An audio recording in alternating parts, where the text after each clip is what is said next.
Alla Biennale oltre 1 migliaio di persone in corteo per protestare contro l'apertura del padiglione di Israele, scontro con le forze dell'ordine schierate. Intanto 20 padiglioni restano chiusi per lo sciopero solidale alla manifestazione, la prima volta che accade.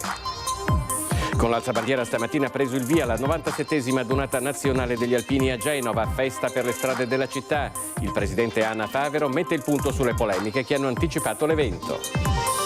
Le emozioni della Dunata continuano su Antenna 3, domani dalle 21:15 la serata alpina con i cori delle Penne Nere, domenica dalle 7:30 del mattino diretta non stop per raccontare lo sfilamento degli alpini. Si è sentito un urlo disumano e la testimonianza di una cittadina all'indomani dell'incidente sul lavoro a Maerne di Martellago in cui ha perso la vita un uomo di 50 anni, sindacati basta morti sul lavoro. Quindicenne minacciato di morte e rapinato di 20 euro da 2 studenti di 17 anni subito individuati e denunciati dalla polizia a Padova. Era la terza rapina che mettevano a segno dal 2026. La Procura regionale della Corte dei Conti per il Veneto avvia un'indagine su un possibile danno erariale connesso allo sliding center di Cortina. Simico, piena fiducia nei magistrati contabili. La visita del ministro per le imprese Adolfo Urso a Porto Marghera. Entro giugno lo studio per ospitare qui il primo centro strategico di stoccaggio delle materie prime critiche. La loro figlia azzurra è morta a soli 12 anni per una polmonite fulminante nel dicembre scorso a Padova. Ora mamma Valentina e papà Mattia creano un'associazione per aiutare i ragazzi fragili in difficoltà. Buonasera e benvenuti all'edizione del Veneto dei telegiornali di Antenna 3. In primo piano la nuova tensione che sta contraddistinguendo oramai quasi quotidianamente l'apertura della Biennale d'Arte Contemporanea di Venezia. C'è stata una manifestazione contro l'apertura del padiglione di Israele. Ci sono stati anche degli scontri con le forze dell'ordine, ma ci racconta tutto Lorenzo Maier in collegamento dall'Arsenale. Buonasera Lorenzo. Buonasera Filippo, a te e ai nostri telespettatori.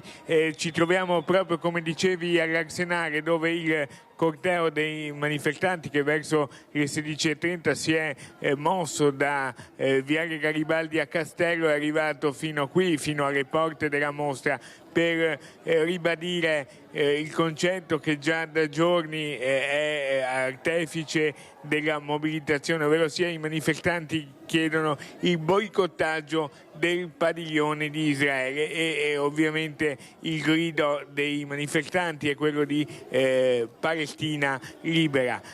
Oltre 1.000 persone stanno partecipando a questa mobilitazione che è stata indetta dai comitati, da associazioni del territorio e che ha trovato anche diversi veneziani ma anche partecipanti dall'estero. Proprio qui a pochi metri, che come le immagini di Sandro Ponchio che sta curando la parte tecnica vi stanno facendo vedere, il corteo che fino a poco prima aveva avuto uno svolgimento colorato, molto chiassoso ma ordinato, invece proprio sul finire c'è stato un po' di tensione e alcuni scontri con le forze dell'ordine. Tutto comunque si è risolto in breve tempo, in poco tempo, senza particolari problemi, ma questa tensione finale all'inizio del corteo e verso la fine della manifestazione ha sicuramente messo un po' di pepe alla mobilitazione, che è seguita da un imponente spiegamento di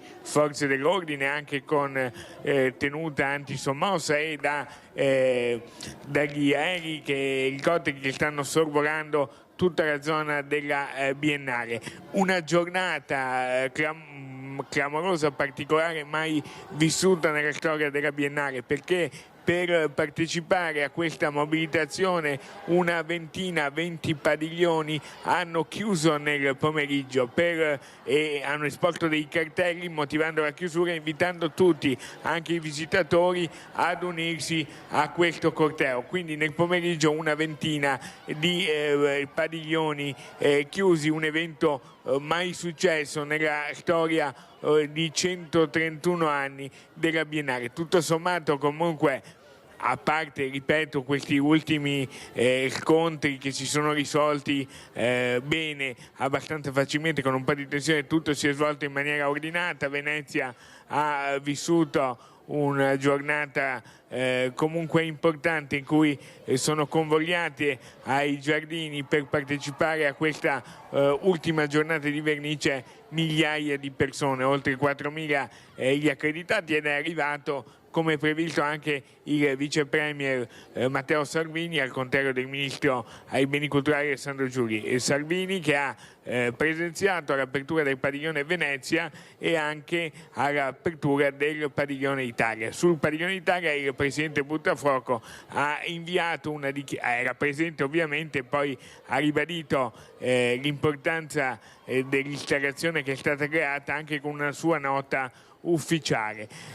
Questa sera ci sarà a Ca' Giustiniana, pochi metri da qui, la Biennale del Dissenso, in cui si alterneranno le voci dei direttori delle varie sezioni della Biennale, che lanceranno proprio da qui un messaggio di pace e di tolleranza. Ovviamente i manifestanti si sono schierati contrari con parole di fuoco verso la Biennale per aver permesso al padiglione della Russia di essere aperto. Grazie, e Lorenzo, al padiglione di Israele, che è stato ospitato dalla Biennale. Grazie. Se non hai domande dallo studio ti restituisco la linea. Sei stato completamente esauriente, grazie a Lorenzo Maier, in collegamento in diretta da Venezia. Noi adesso invece ci colleghiamo con Genova, perché con l'alzabandiera è iniziata, ha preso il via ufficialmente la 97esima edizione, la 97esima adunata nazionale degli alpini di Genova. Vedo già in collegamento, come sempre, il nostro Lucio Zanato. Che aria si respira a Genova, Lucio? Beh, allora intanto buonasera ai telespettatori di Antenna 3. L'aria che si respira è un'aria positivissima. Diciamo che rispetto a quello che preannunciavano nei giorni scorsi di defezioni, di poca gente, di polemiche, insomma le immagini penso parlino da sole, sia in termini di persone che di penne nere. Qui vedete praticamente stiamo attendendo la partenza della sfilata dei Vessilli. Qui siamo al porto antico di Genova, quindi siamo a 2 passi dall'acqua, siamo a 2 passi tra l'altro anche da una nave intera che è stata affittata dal gruppo di Valdagno per dare alloggio ai propri alpini, tanto per intenderci cosa sono e chi sono gli alpini quando ci si muove. Dicevo appunto, c'è la sfilata dei Vessilli da Porto Antico a Piazza dei Ferrari, e poi ci sarà la sfilata dei Gonfaloni, la bandiera di guerra e il discorso di benvenuto della città da parte del sindaco Salis. E mentre stiamo attendendo la partenza, che sarà tra qualche istante, vi dico solo che appunto tutte le polemiche si sono spente, tanto è vero che il sindaco questa mattina nel corso della partenza, diciamo così, dell'alzabandiera ha abbracciato la città, dice Genova abbraccia gli alpini, mentre il presidente nazionale Favero ha sottolineato come gli alpini sono il faro per il futuro dell'Italia. Scusate, ma stavamo vedendo la partenza, che qui è tutto pronto appunto per la sfilata, la prima sfilata di fatto ufficiale per quanto riguarda la 97esima adunata nazionale degli alpini qui a Genova. Mentre a questo punto io direi che possiamo ridarti la linea per poi riprenderla per i vari telegiornali a seguire. Vediamo insieme il servizio che invece è stato realizzato sugli eventi di questa mattina, proprio partendo dall'alzabandiera, e poi naturalmente linea allo studio.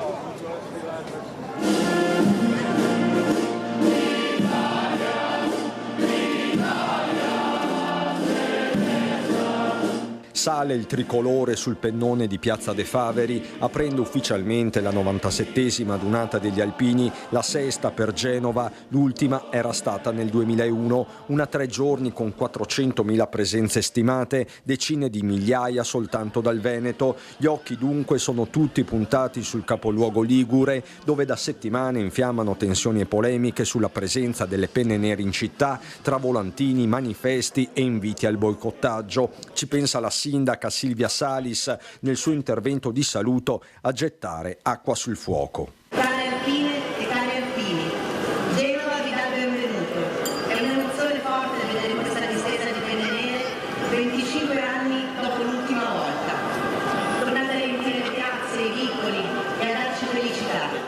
Alpini, pilastro della difesa e del soccorso pubblico, dice Salis, la mano tesa dello Stato, e il ricordo va a quel maledetto agosto del 2018. O come qui a Genova dopo il crollo del Ponte Morandi, quando le tragedie devastano le nostre città e le nostre comunità. Apprezza le parole il presidente dell'ANA, il trevigiano Sebastiano Favero. Direi di sì, oggi ha fatto un discorso che condividiamo al 100%, glielo ho anche detto. A Genova Favero tenta di spegnere anche un'altra polemica, quella tutta interna sul conferimento da parte dell'esercito del cappello alpino ai volontari delle Olimpiadi di Milano Cortina. Voglio ricordare che fin dal 2017 c'è un protocollo di intesa tra l'Associazione Nazionale Alpini e lo Stato Maggiore Difesa che parla proprio di una riserva che sia fatta proprio insieme. Una task force con componente volontaria quindi, che potrebbe aprire nuove vie e nuovi modelli. E credo che questa sia una strada giusta per coinvolgere tutti. Noi non siamo guerrafondai, noi vogliamo però difendere i diritti e le giuste libertà di tutti i nostri cittadini. Alpini faro per l'Italia, lo slogan della dunata genovese, terra di mare e quindi di fari, con un'assenza però che si nota, quella dei muli delle salmerie di Vittorio Veneto rimasti a casa per motivi burocratici. Non siamo riusciti a trovare un mezzo che li potesse portare giù e quindi anche se poi servivano tutti i permessi ancora, perché loro hanno detto sì, vengono, possono venire, però in realtà noi ancora nessun permesso avevamo in mano, per la disperazione dei bambini. Ma i simboli non mancano, così come i canti e le suggestioni, con il Piave che mormora anche in una città di mare come Genova, quando è l'ora, in Piazza della Vittoria, dell'onore ai caduti.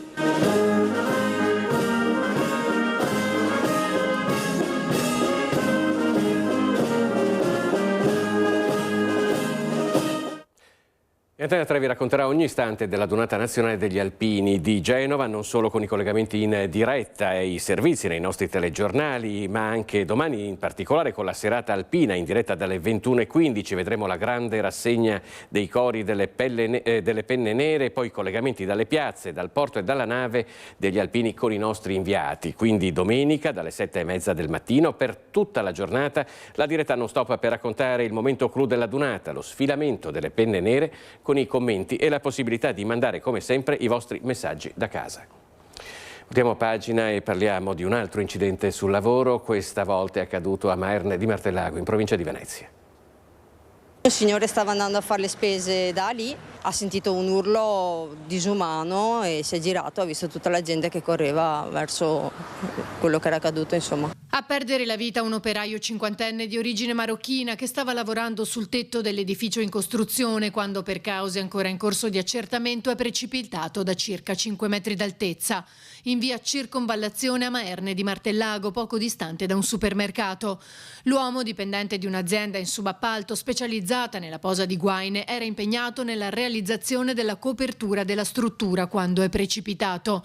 Le sue condizioni sono apparse subito gravi. Sul posto è intervenuta un'ambulanza del SUEM 118 che l'ha trasportato all'ospedale di Mestre, ma i traumi riportati erano troppo gravi e dopo qualche ora non c'è stato più nulla da fare. Sul posto sono giunti anche i carabinieri di Mestre e i tecnici dello Spisal che dovranno verificare il rispetto delle norme di sicurezza, mentre l'area del tetto è stata posta sotto sequestro. I sindacati ribadiscono l'importanza della formazione. Sul posto CGIL e CISL hanno appeso le loro bandiere e dei fiori in segno di solidarietà e un chiaro messaggio: basta morti sul lavoro. Come Venezia abbiamo la maglia nera rispetto al Veneto, siamo dietro solo a Verona. Dobbiamo ribadire soprattutto rispetto a queste persone che sono straniere, ove purtroppo in questi paesi stranieri manca la cultura della sicurezza. Dobbiamo cercare di fare di più, non bastano solamente corsi di formazioni e leggi, dobbiamo cercare di investire su tecniche pratiche per portare questa cultura della sicurezza e per evitare che ci siano questi morti. Richiamo l'iniziativa che abbiamo fatto come CGIL sul referendum proprio per queste situazioni qui, in cui è l'azienda che appalta e deve rispondere della sicurezza. Quel referendum non è passato, quel referendum, e adesso ci troviamo in queste condizioni. Il governo non pervenuto. C'è bisogno di una cosa importante, tanta formazione per la percezione del pericolo. Se anche i lavoratori che vanno sui tetti non percepiscono il pericolo, non ci sarà nessun protocollo che tiene, non ci sarà nessuna manifestazione sufficiente. Possiamo combattere questo dramma solo se ci aiutiamo tutti insieme. La notizia ha suscitato profondo dolore nella comunità di Martellago. Il pensiero che una creatura si alza la mattina, va a lavorare e non fa più ritorno a casa è un incubo che tutti noi non vorremmo mai sentire. La necessità di creare una cultura della sicurezza diventa una priorità, perché queste cose non le dobbiamo più sentire. Mi stringo alla famiglia, ai suoi colleghi, ai suoi amici, a tutti coloro che l'hanno conosciuto. Ed ora a Padova, dove un quindicenne è stato minacciato di morte e rapinato da 2 studenti di 17 anni. La rapina, la fuga e l'intervento della polizia. È una storia tutta tra minorenni, quella avvenuta a Padova, dove i 2 autori di una rapina sono stati individuati dagli agenti delle volanti e della squadra mobile. La vittima è un quindicenne, minacciato di morte mentre cammina per strada, da 2 ragazzi di 17 anni che si sono fatti consegnare 20 euro. I poliziotti, arrivati sul posto, hanno rintracciato i 2 giovani che in questura hanno ammesso le colpe e restituito il denaro. In questo caso andare a minacciare un coetaneo si parla di rapina e dobbiamo insistere nella costruzione della responsabilità, ma inteso come responsabilizzazione, no, dei ragazzini fin dalla preadolescenza, rendendoli consapevoli appunto, no, delle condotte che pongono in essere. I 17enni, un italiano e un tunisino, sono stati segnalati alla Procura per i minorenni di Venezia per il reato di rapina in concorso e sono già noti alle forze dell'ordine per 2 precedenti rapine. Ci vuole l'impegno di tutti, compresa scuola e famiglie, ai primi segnali di devianza. Affinché poi non degeneri in vera e propria criminalità giovanile, perché poi il conto arriva, nel senso che alcune volte siamo trovati dinanzi a ragazzini di 20-21 anni che per aver commesso reati nella minore età poi hanno dovuto scontare ed espiare le conseguenti condanne. Inoltre il questore Marco Dorisio ha disposto per entrambi, già colpiti da Visorale e Daspo Willy, quello che impedisce di frequentare bar e locali pubblici, anche il Daspo fuori contesto, in pratica il divieto di accesso alle manifestazioni sportive per 5 anni. Hanno la finalità di farli riflettere, è una sorta di ulteriore, come dire, cartellino giallo, richiamo forte, anche perché poi quando vengono convocati nei nostri uffici per la notifica della misura di prevenzione personale vengono con i loro genitori, quindi è anche un momento per far capire che stanno probabilmente arrivando al limite. Ed è anche un sostegno alle stesse famiglie che in molti casi confessano di avere difficoltà con i loro figli.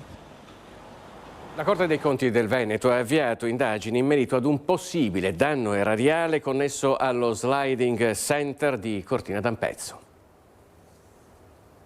Avevamo anticipato tutto lo scorso 17 marzo, ora è ufficiale. La pista da bob di Cortina è finita sotto il radar della Corte dei Conti. La Procura regionale del Veneto ha aperto un fascicolo per possibile danno erariale legato allo sliding center realizzato per Milano Cortina 2026.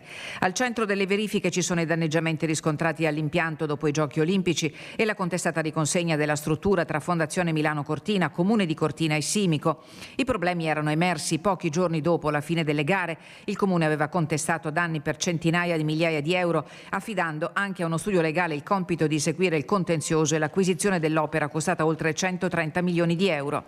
A documentare la situazione era stato il direttore dei lavori Michele Titton, incaricato da Simico di effettuare un sopralluogo immediatamente dopo le Olimpiadi. In una relazione di 45 pagine corredata da fotografie venivano segnalate ben 112 criticità lungo l'impianto. Ora i magistrati contabili vogliono capire un punto decisivo. Quei problemi sono stati causati dall'utilizzo della pista durante i giochi oppure erano già presenti prima dell'evento olimpico? In altre parole, si tratta di normale deterioramento delle strutture o di danni provocati dalla gestione dell'impianto.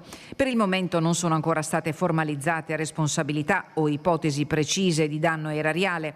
In una nota delle scorse ore Simico, che da lunedì prossimo tornerà in cantiere, esprime fiducia nell'operato della magistratura contabile, conferma il proprio impegno nel completamento dell'intervento e ribadisce che sugli eventuali danni emersi i costi relativi non sono in capo alla società infrastrutture e saranno imputati ai diretti responsabili nelle forme di legge. Tradotto, risponderà con la sua assicurazione Fondazione Milano Cortina, la quale a sua volta ha un rosso in bilancio da 310 milioni. Il ministro delle imprese Adolfo Urso era in visita a Porto Marghera questa mattina, dove potrebbe sorgere il primo centro strategico di stoccaggio delle materie prime critiche. Entro giugno lo studio di fattibilità per hub terrerarie a Porto Marghera. Nei prossimi giorni l'arrivo dei tecnici dell'Unione Europea. Così il ministro delle imprese Adolfo Urso in visita a Porto Marghera. Un sito pilota di deposito di materie prime critiche, terre rare, minerali preziosi, che possa servire le imprese europee in caso di shock di approvvigionamento, come purtroppo si sta verificando spesso in questi anni. Nei prossimi giorni il mio staff e quello degli altri dicasteri si confronterà in modo continuativo con le autorità locali, la Regione, il Comune e tanto più l'autorità portuale. Le parole del ministro Urso in merito all'urgenza di un deposito di approvvigionamento di terre rare e minerali preziosi seguono quanto detto nel corso dell'ultimo vertice del G7 sulle materie prime critiche. Sin dalla pandemia e anche purtroppo nell'ultimo conflitto in Golfo Persico assistiamo a questa necessità che è diventata una assoluta urgenza per la nostra Europa. L'Italia, che coordina il gruppo di lavoro europeo sugli aspetti logistici e organizzativi del progetto, ha dato la propria disponibilità a ospitare il primo centro europeo di stoccaggio strategico delle materie prime. In questo quadro, il sistema portuale di Venezia è stato individuato come uno dei principali nodi logistici nazionali, insieme agli scali di Trieste e Ravenna. A Porto Marghera è già partita, insieme a Eni, la ricerca delle aree più adatte a ospitare il sito pilota, che tra l'altro è stato individuato come uno dei soggetti che a livello internazionale opererà su questo settore, e tra l'altro la prossima settimana, con data ancora da definirsi, ci sarà la visita della Commissione europea. E ora andiamo a Piove di Sacco per raccontarvi come il dolore profondo per la perdita di un figlio possa trasformarsi in un atto di amore per il prossimo. Questa è una nuova canzone che sto facendo adesso, allora non la so proprio bene, però è Experience di Ludovico Einaudi.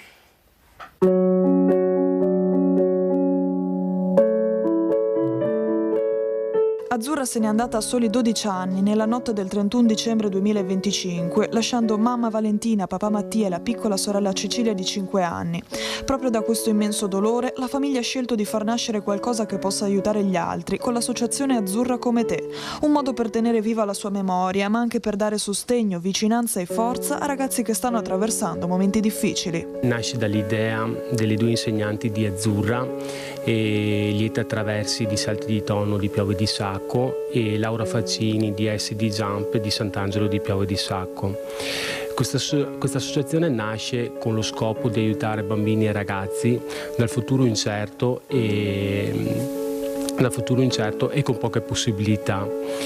Noi con questa associazione, assieme agli assistenti sociali di Sant'Angelo di Piove di Sacco, individueremo dei bambini e dei ragazzi meritevoli con queste caratteristiche e ci faremo carico delle spese per intraprendere dei percorsi sportivi, di danza, di musica, e li andremo a aiutare con i fondi che riusciremo a raccogliere con questa associazione. Perché certi legami non si interrompono, continuano nei gesti, nell'amore e nelle iniziative capaci di lasciare un'impronta oltre il dolore. Speriamo che con questa associazione il nome di Azzurra continui a vivere, perché per dei genitori perdere un figlio, parlo per noi, e la cosa più che ci potrebbe far star male è quello che lei venga dimenticata negli anni, e magari attraverso questa associazione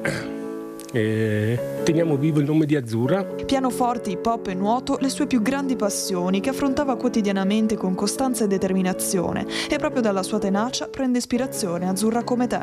Un lutto che ha profondamente colpito la comunità di Sant'Angelo di Piove di Sacco, dove vive la famiglia e dove Azzurra era amata. Amici e compagni di pop e di scuola faticano ancora a trovare la forza ad andare avanti. Un cuore grande e generoso, capace di donare amore a chiunque incontrasse, così ci racconta mamma Valentina. Siamo venuti a sapere che ha suonato il piano che hanno giù nell'atrio, le ha suonato per tutta la sua scuola, quindi tutti hanno ricordo di Azzurra, della sua canzone preferita, Nuvole Bianche, e io la vado un po' a interpretare come lei li avesse salutati, gli avesse detto ciao amici, ci rivedremo chissà tra quanto. Si conclude con questo servizio l'edizione del Veneto dei telegiornali di Antenna 3. Grazie per averci seguito e arrivederci.